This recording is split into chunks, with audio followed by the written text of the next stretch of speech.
Welcome to Storycraft Portal, where every story reveals a truth darker than fiction.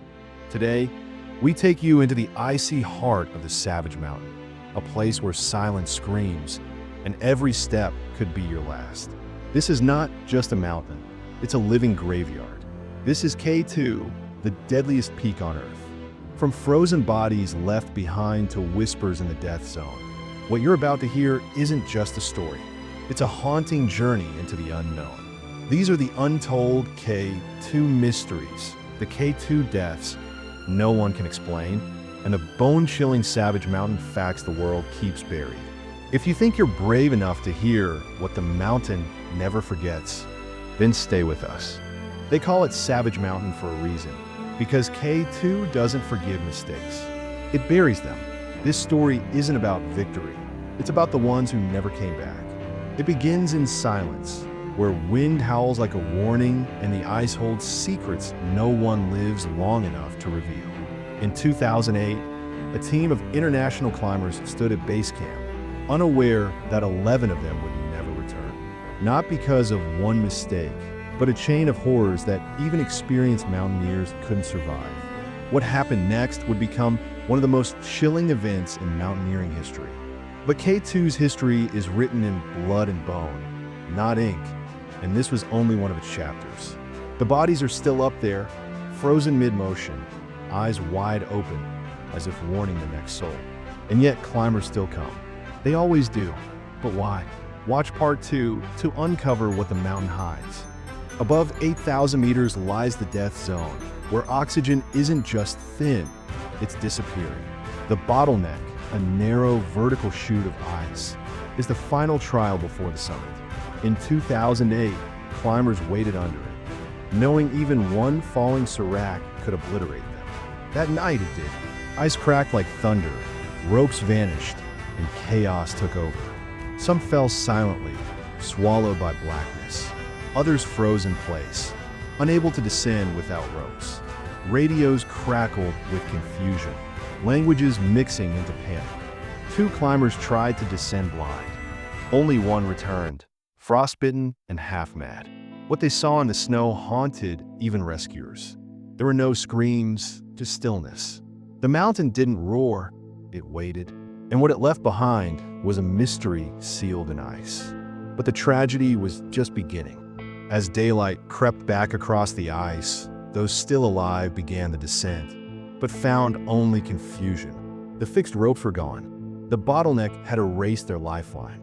Some turned back too late, others waited for rescue that would never come. One climber was seen sitting in the snow, eyes open, lips blue, unmoving. Days later, a recovery team found his body frozen mid-scream, fingers clutching at air.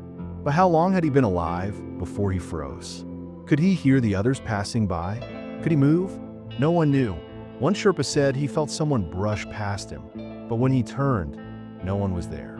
A shadow moved through the fog, then vanished. These weren't just K2 deaths. They were K2 mysteries, written in silence. The survivors wouldn't speak for years, because what they saw felt impossible. Weeks later, a new team arrived for recovery. They found more than bodies. Under the glacier's blue glass, barely visible through ice, were figures. Not one or two, but many. Frozen climbers tangled in rope, some looking upward, some caught mid-crawl. One was gripping a flag.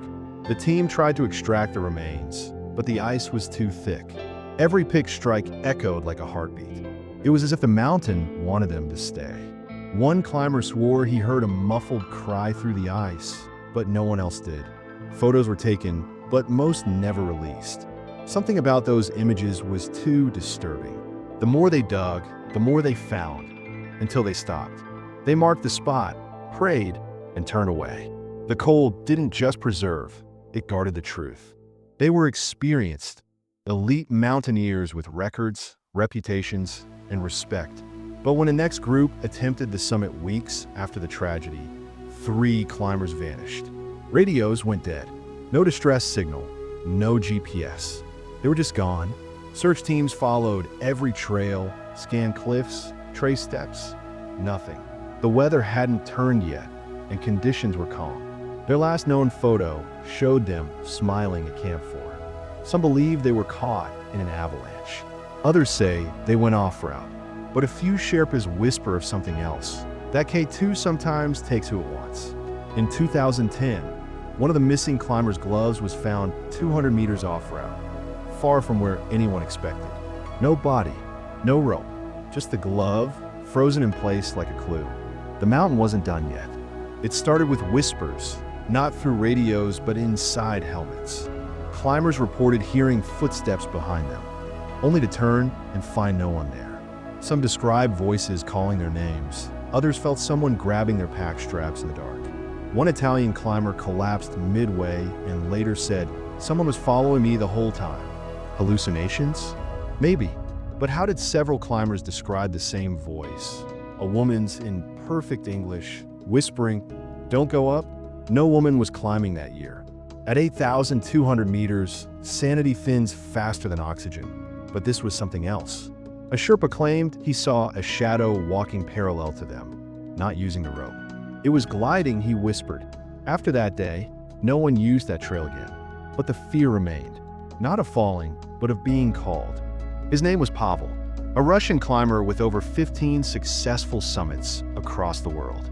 But K2 was different. After hearing the whispers, he refused to turn back.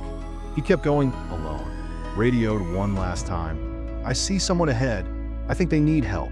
That was his last message. Rescue was impossible. Days later, his tent was found untouched at Camp 3. No tracks led to or from it. His camera, however, was recovered. Final photo, a figure in red, blurry, distant, standing halfway up a ridge known to have no safe route. Pavel's jacket was blue. That red parka matched a climber who died in 1995 and was never recovered. How did it appear on his camera in 2008? Did Pavel really follow someone or something? One mountaineer said quietly, "On K2, you don't always die alone. Sometimes something meets you halfway." In 1995, Alison Blackwell, a British climber, vanished on K2 wearing a red parka. No body, no gear, just a final radio. Storms closing. Trying one last push. Search teams combed the area for weeks, but she vanished. The same route where Pavel claimed to see a red figure had once been Alison's planned descent. Could Pavel have imagined her? Possibly. But what about the other climbers, 3 of them, who described the exact same woman weeks apart? "She didn't look frozen," one said. "Just sad." Even stranger, their descriptions matched Alison's photos. Same boots, same hair. One Sherpa found a red patch of fabric halfway buried under fresh snow. DNA never confirmed anything. But fear grew. People stopped camping near that ridge.